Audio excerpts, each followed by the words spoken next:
Good evening, dear listeners. I'm Davis, your host, and the kettle's already singing. Tell me, where are you listening from tonight? Settle in, pour your tea, because tonight's tale is one of quiet deceit and colder truth. It began when a widow moved into a house that welcomed no visitors, until one night someone knocked twice, and by morning, someone would be dead. Street Mary Mead had a new subject to whisper about: Mrs. Lydia Carrington, the widow from Sussex. She arrived quietly. No husband, no visitors. Just one trunk, a small black cat, and a habit of walking at dawn. Her cottage, Willow Gate, stood near the brook. A narrow path curved past her garden wall. Old ivy climbed the stones. The gate squeaked twice whenever it opened. Mrs. Carrington was polite, always proper.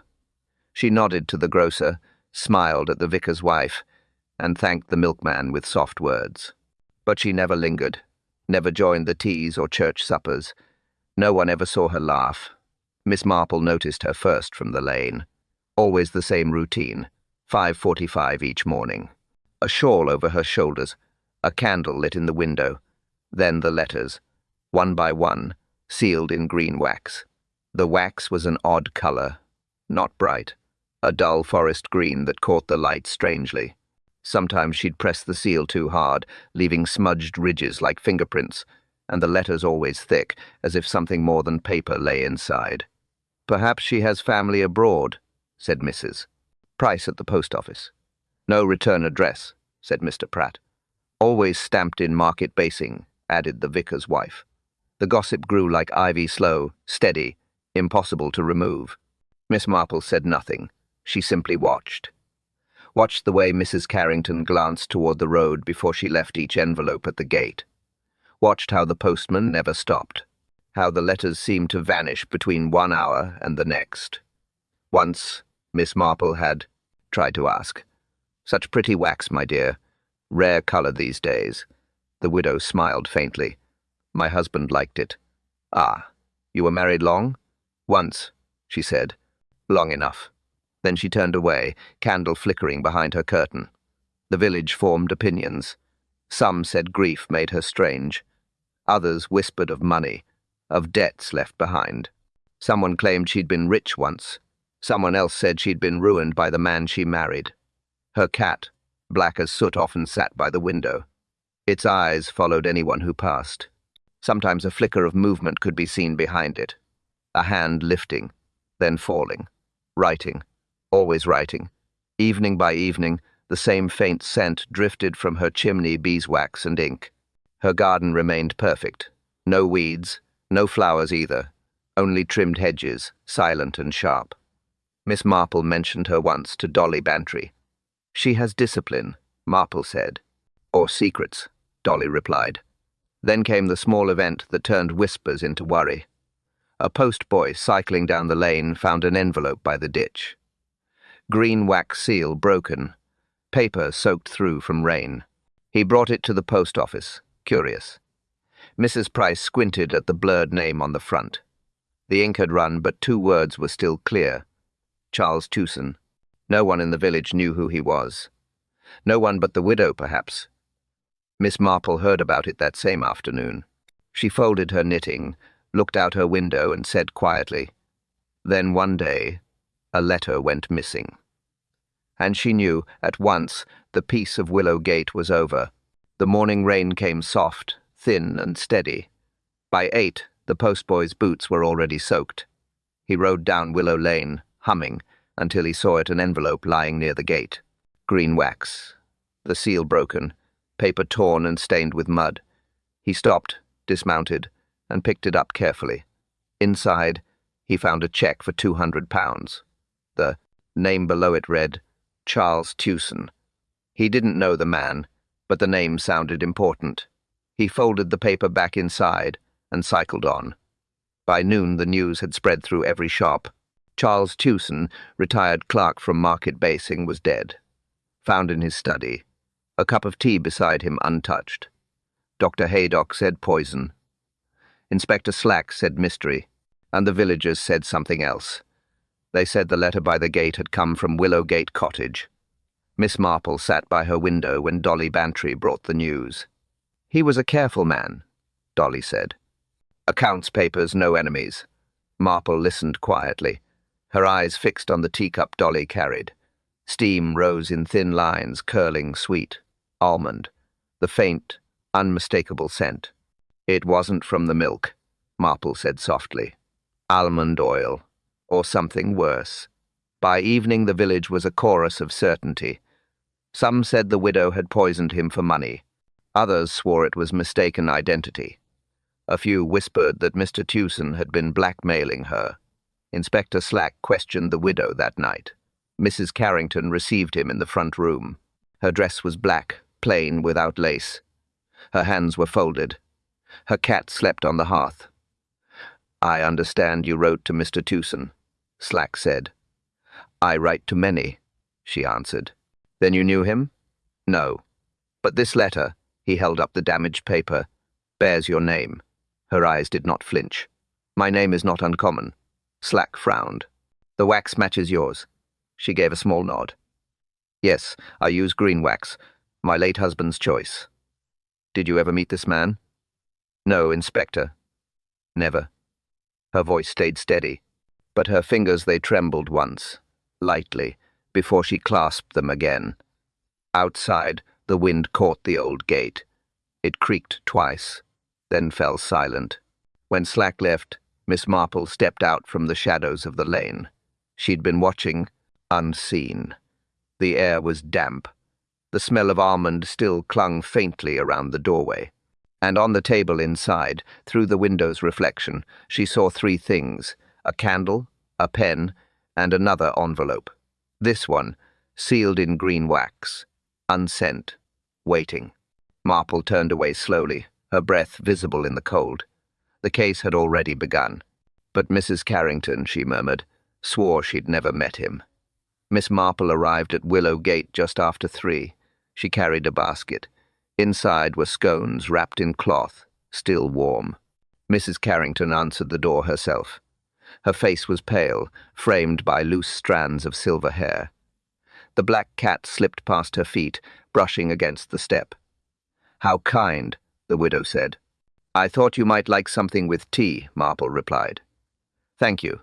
Please come in." The sitting room was small but orderly. No ornaments, no clutter.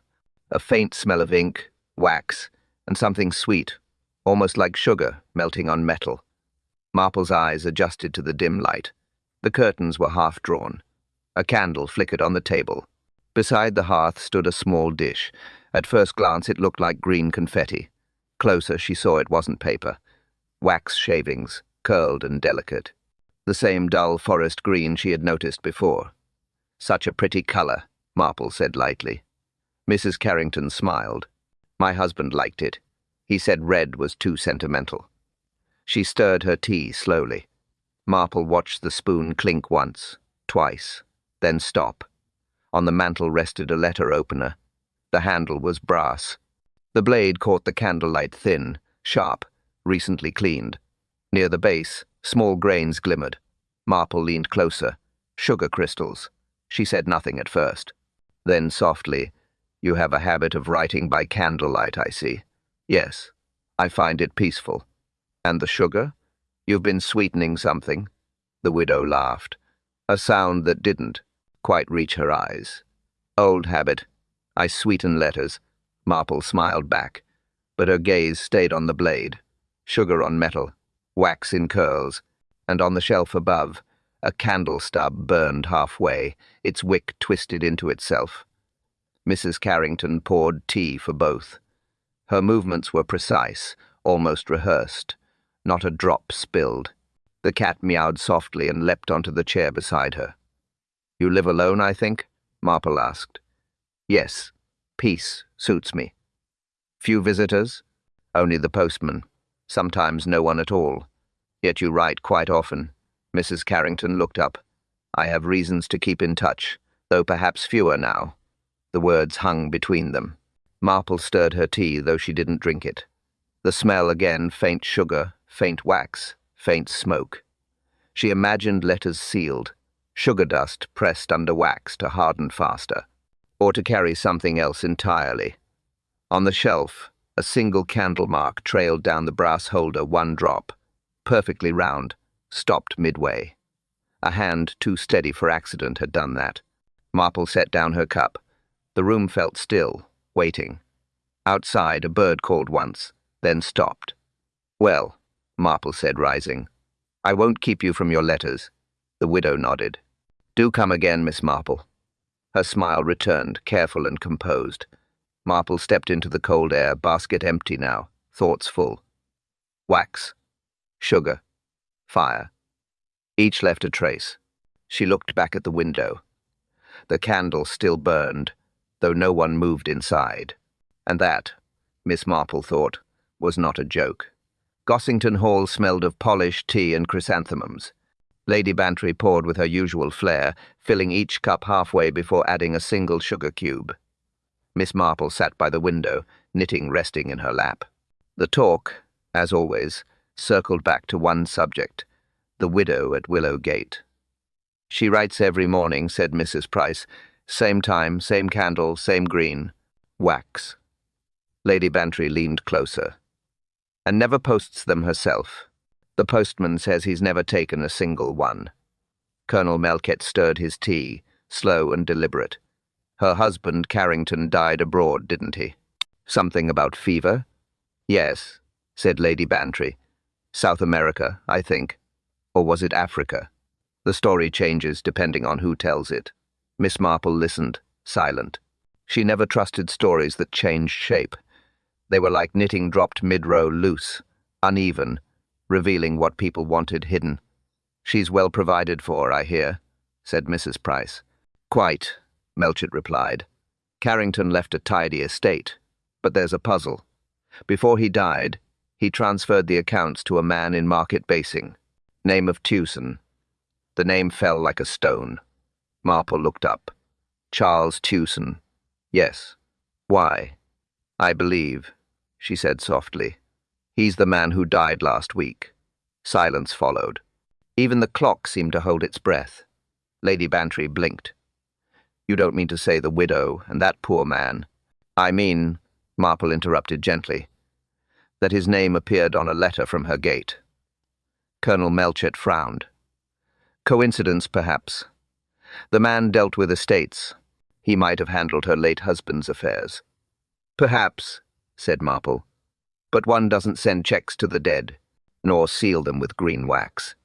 Lady Bantry reached for another sugar cube, then stopped halfway. "Green wax," she repeated. "And the smell. Didn't you say the doctor noticed something odd about that teacup?" Marple nodded. "Almond. Cyanide. Possibly." The fire crackled. Mrs. Price looked faint. Colonel Melchett cleared his throat. "If you ask me, it sounds like blackmail. Old Tewson must have known something." "Or owed something," said Marple. She set her teacup down, her eyes on the curling steam. "Sugar, wax, checks," she murmured. "He handled her accounts. He knew where the money went. Perhaps the widow wasn't sending love letters at all." Lady Bantry raised an eyebrow. "Then what was she sending?" Marple smiled faintly, almost to herself. "Settlements, perhaps. Apologies. Debts." The colonel frowned again. "Debts? To whom?" "To whoever helped her husband vanish," said Marple. "Or to whoever threatened to bring him back." The clock struck 4. Outside, the rain began soft, steady, the kind that soaks through without sound. Miss Marple rose to leave, her knitting still untouched, her thoughts already elsewhere. The widow's green wax, the sugar crystals, the check. She wasn't writing love letters, Marple said quietly. She was settling debts. Inspector Slack's office smelled of damp files and impatience. He sat behind his desk, sleeves rolled up, pencil tapping. When Miss Marple was shown in, he sighed the sound of a man preparing for trouble. "Well now, Miss Marple," he said. "Another theory, is it? The village is already buzzing." "I only came to clarify something," she replied calmly. He grunted.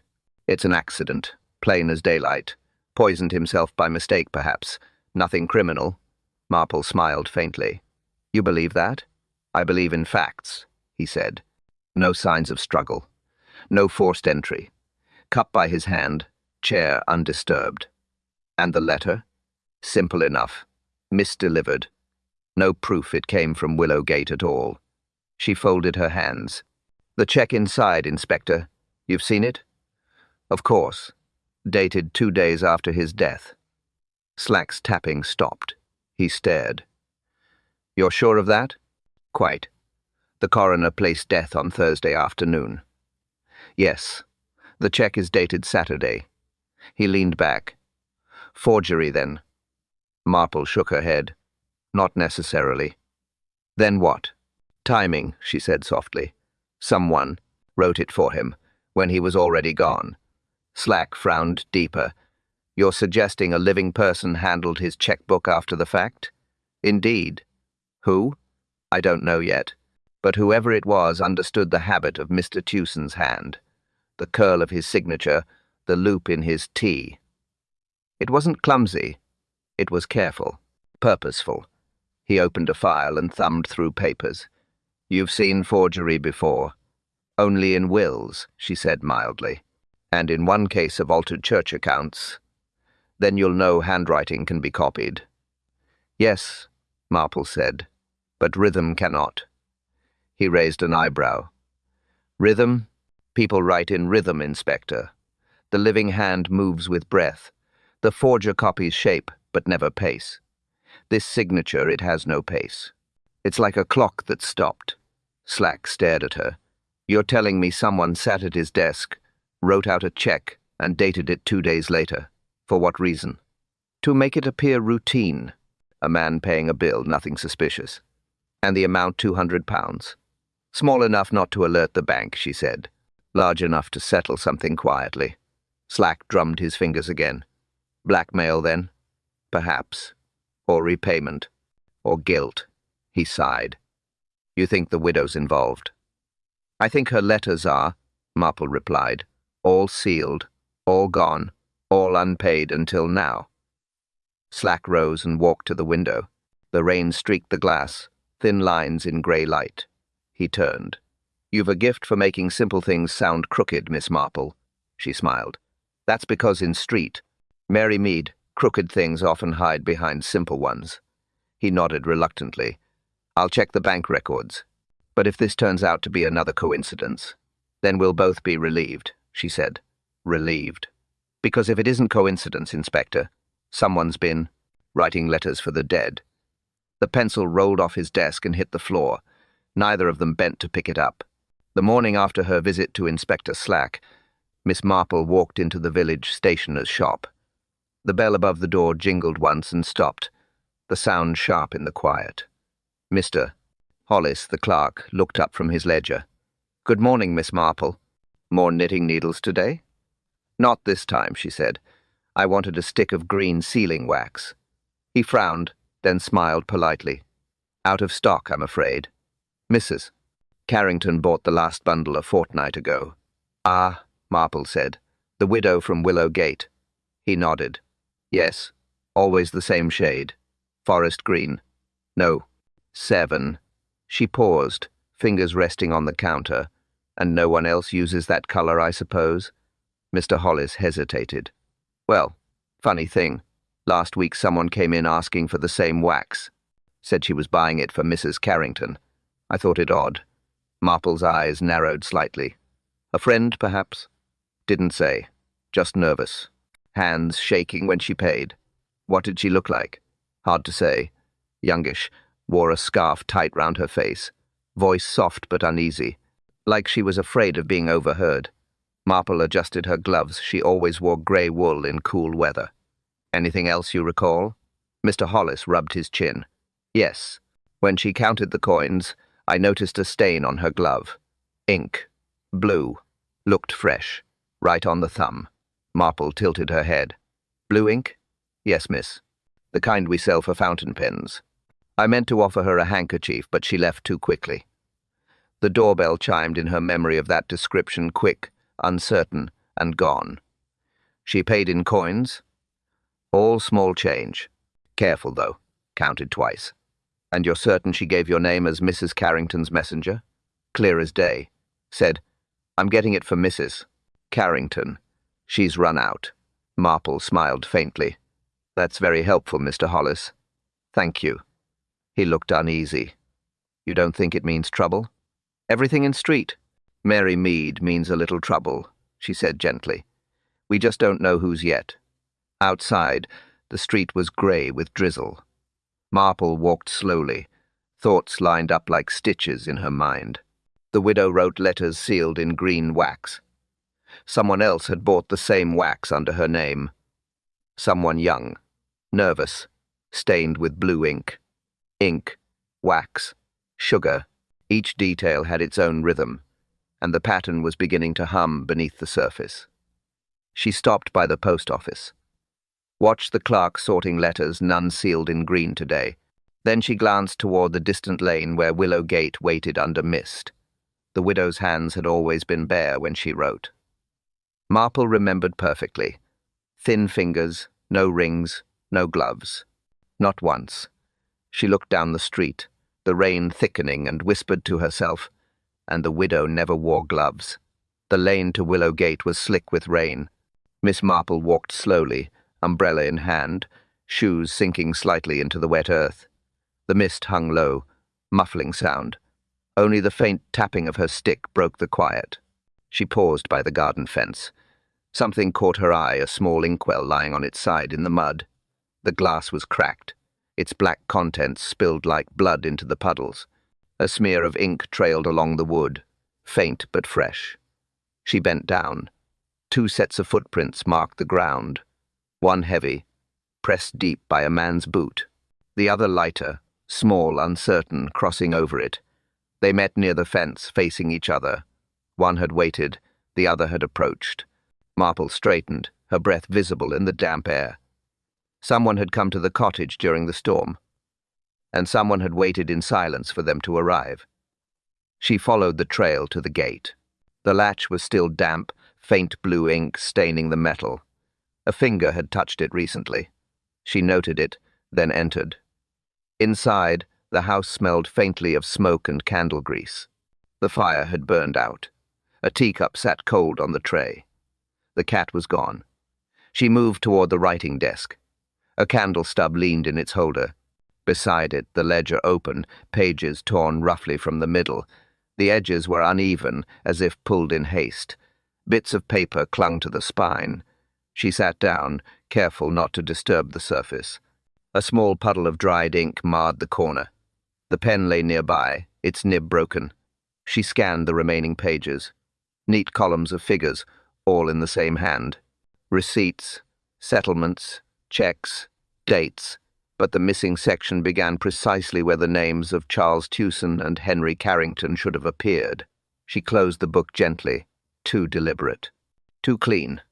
A person who rips pages in anger leaves jagged ends. These had been removed with calm precision, torn evenly, but not to destroy, to conceal. She stood, her eyes moving around the room. A faint draught stirred the curtains. On the mantel, the same brass letter opener polished again. On the floor, a single piece of torn ledger paper, half hidden under the chair leg. She crouched, picked it up carefully. A number, half visible. £200. And below it, the faint curl of a letter, T, her lips pressed tight.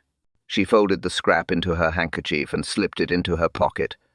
The storm outside deepened. The sound of the rain against the windows matched her pulse, slow, deliberate, steady. She turned once toward the empty chair by the fire.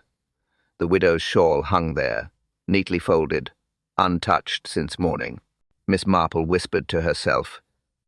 The missing pages were accounts, forgeries, all in the same careful hand. Evening shadows stretched long across the cottages. Miss Marple sat quietly in her parlour when the knock came. 3 soft taps, uncertain. She opened the door to find Nurse Gray, her coat damp, eyes pale from lack of sleep. "May I come in?" the nurse asked. "Of course," said Marple. "You look shaken." They moved to the small table near the hearth. Marple poured tea. Nurse Gray didn't touch hers.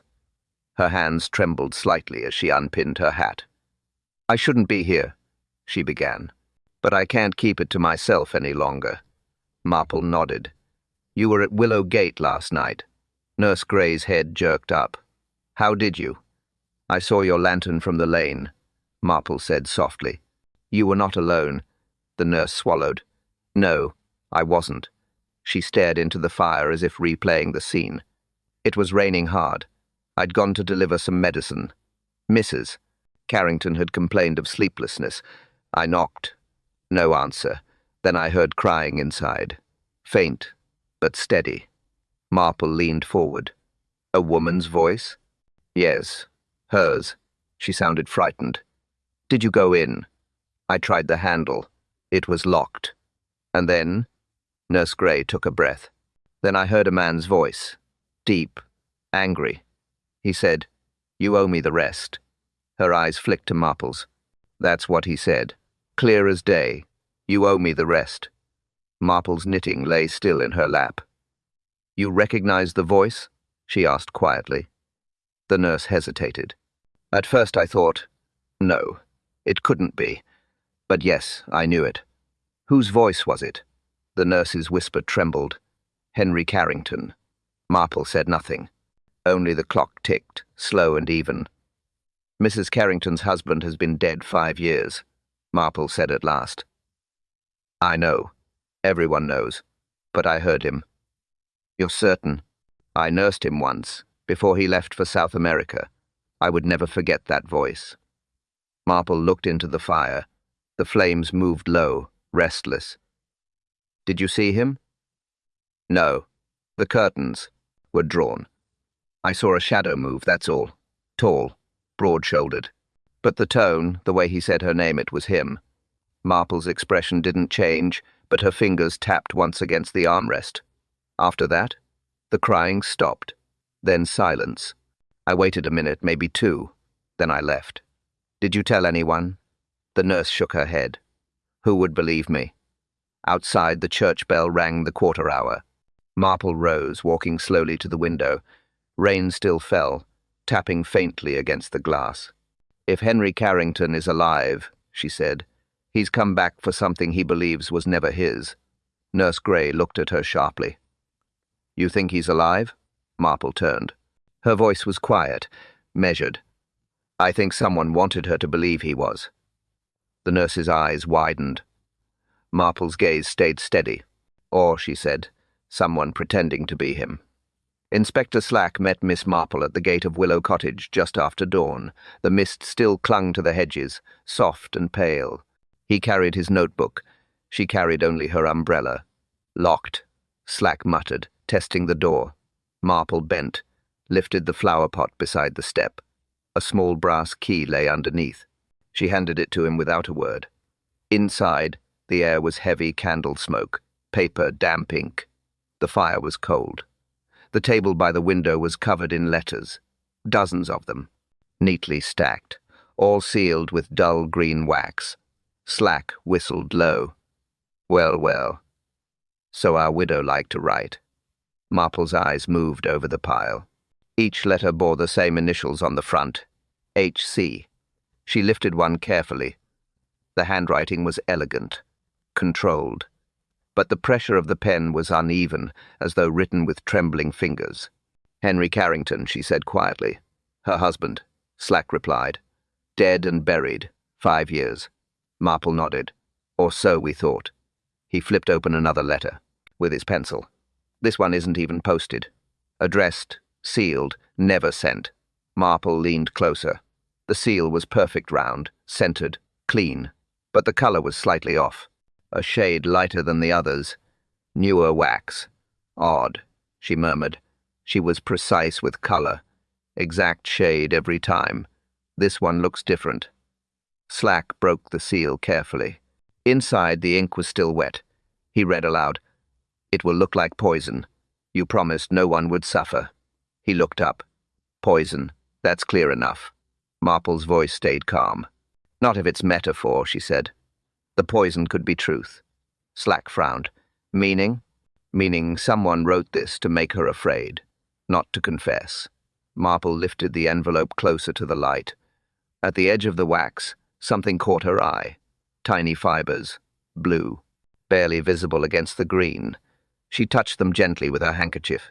Lint, fine, short, unmistakable. From wool, from gloves. She remembered Nurse Gray's trembling hands. The blue ink on her thumb. The nervousness. The lie about fetching wax for the widow.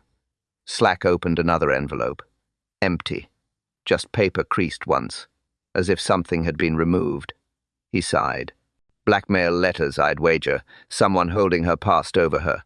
Marple shook her head. Or using her grief as cover. Slack looked at her. You think someone else wrote these? Yes, she said. Someone clever enough to copy her ink and style, but careless with her hands. He watched her tilt the wax seal toward the window. The fibers shimmered faintly. Blue lint, he muttered. Could have come from anywhere. Marple smiled faintly. No, Inspector. Only one person I've seen wears blue gloves in this village. He stared at her. Who? Marple folded the letter back into the envelope, tucking her handkerchief away. The widow, she said softly. Never wore gloves. She turned, toward the door, voice low. The widow hadn't sealed that letter. Someone with blue gloves had. The truth surfaced slowly, like ink bleeding through paper. Inspector Slack returned 2 days later with a telegram from London. He looked grim, the kind of grim that meant paperwork and scandal. Henry Carrington, he said, never died in South America. Miss Marple poured tea, her hands steady.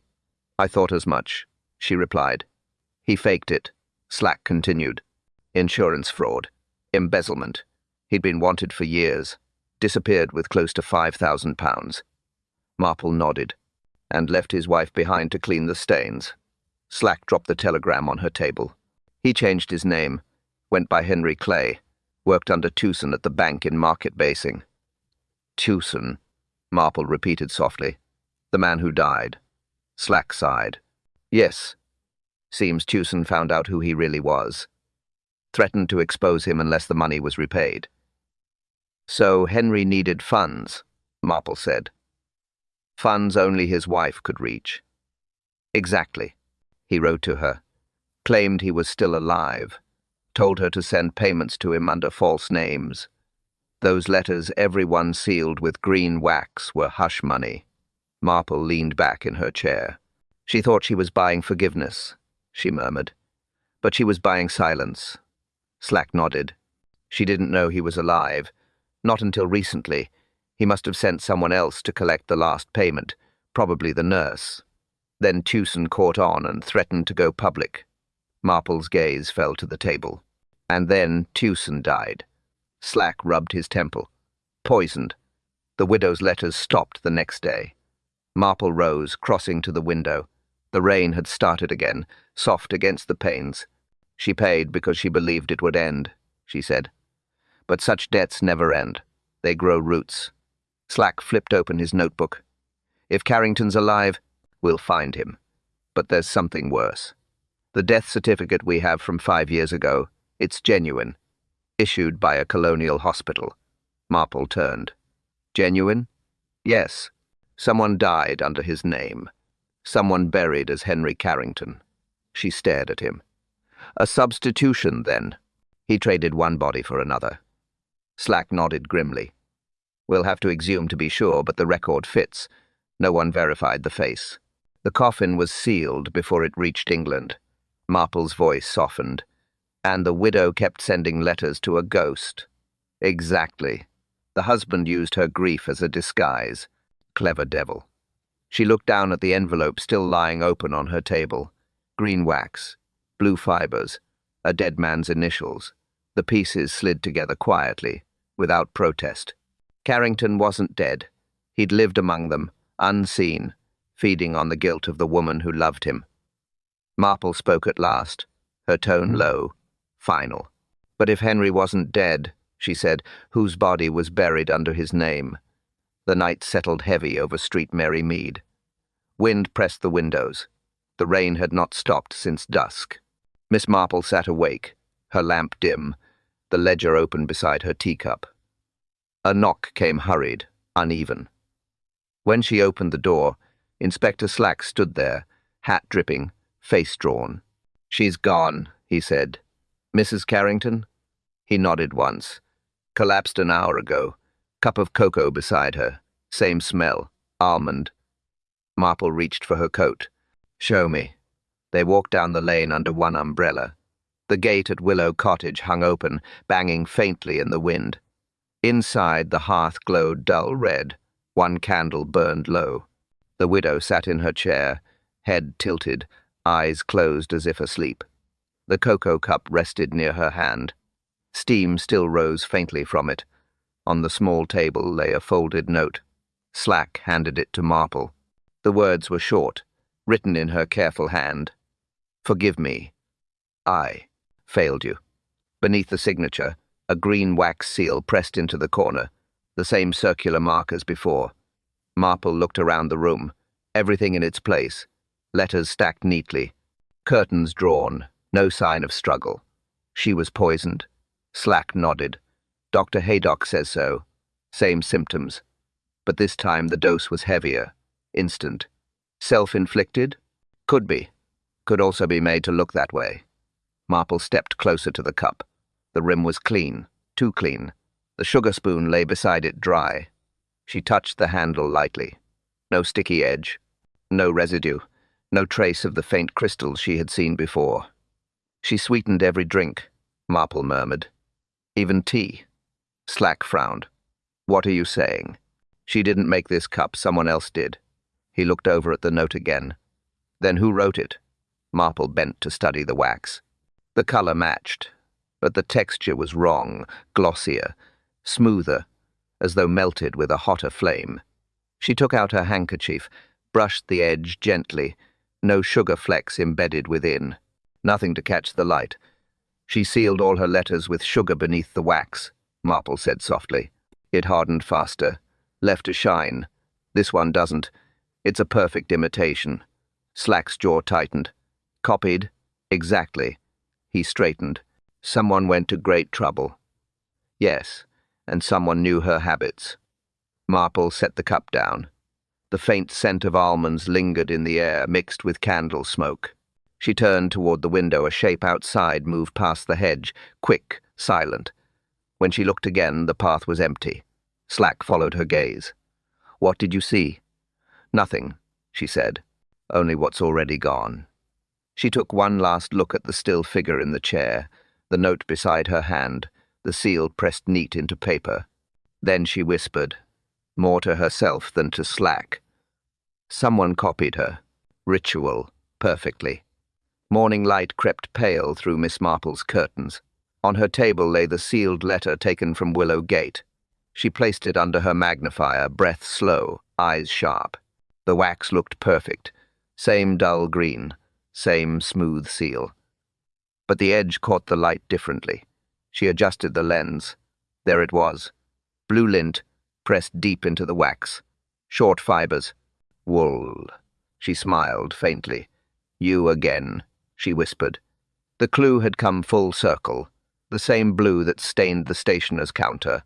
The same thread on Nurse Gray's gloves. She took her coat, folded the letter in a handkerchief, and walked toward the village. The bell above Hollis's shop rang softly when she entered. "Good morning again," she said. He looked up from his ledger. "Morning, Miss Marple. Find that wax after all?" In a manner of speaking. Her tone stayed calm, conversational. "You mentioned a young lady buying some last week." Nervous voice, ink on her glove. "Yes, miss." He nodded quickly. "Came back again just yesterday. Bought blue envelopes this time." "Blue?" "Yes. Pale blue, the good paper, and glue powder to seal them. I asked if she wanted the usual wax. She said she was trying something different." Marple let him speak. Every word mattered. "Did she say who the letters were for?" "No name," Hollis said. "But she looked uneasy. Paid exact change again. I remember thinking she didn't want fingerprints on the coins, wore gloves still." Marple smiled politely, thanked him, and left. The air outside was sharp and cool. Her thoughts lined up like stitches, blue envelopes, glue powder, green wax, and guilt. Back on the lane, she opened the handkerchief. The wax sparkled faintly where the fibers had burned in. Not dust, not accident, deliberate. Glue residue melted into the wax, the kind used for binding wounds or sealing bandages. Marple stopped walking. Nurse. Gray's name floated forward in her mind, steady and certain. The nervous hands, the blue gloves, the night she claimed to have heard a dead man's voice. Marple's breath came slow. It fit. Every part of it fit. A nurse's precision, a nurse's access to chemicals, a nurse's quiet guilt. She turned back toward the village square, her pace unhurried. One clue always led to another. Wax led to gloves, gloves to lint, lint to glue, and glue to the person who sealed both letters and lies. By the time she reached her gate, the pattern was complete. The faint scent of wax clung to her fingers. She wiped them clean with her handkerchief, folded it away, and whispered to herself. Miss Gray had been sealing more than wounds. The vicar's study smelled of dust and candle wax. Inspector Slack stood by the hearth, arms crossed. Lady Bantry sat straight in her chair, gloved hands tight in her lap. Miss Marple, calm as ever, arranged a few sheets of paper on the desk. I think, she began softly, it's time we put the story back together.